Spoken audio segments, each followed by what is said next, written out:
Hello everyone, this is Mandy Ross with Gwen's Foxy Nest, your Chalk Couture independent designer, and thank you and welcome to this tutorial. So for step one, you're going to gather your supplies and you're going to have the first layer painted white, okay? In the next step, we're just going to take 3 different colors and paint stripes. And this is where you get to be creative and make it a personal design.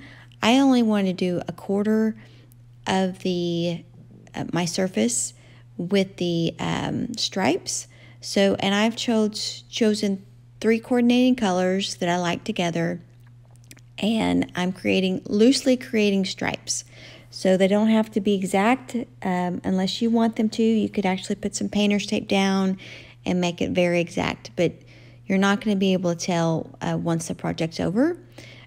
So I just loosely put in different stripes of the colors. So I use the green, the orange, and then the turquoise to give it just a pop of color. And I'll get that all finished up here, and we'll go on to the next step. So we'll get this last stripe done, and then we're going to let it dry, and we'll go on to having the next step. Okay, we're going to start with step number 3, and basically you're just going to put black all over and make sure you get it on the sides and the back if you need to, and then you're going to let that dry. Okay, we're going to start with step 4, and you just sand it. Take a block sander or electric sander and just take off the areas that you want. So just where the color was, and then you're going to clean it up, and then you kind of see where you want it some more.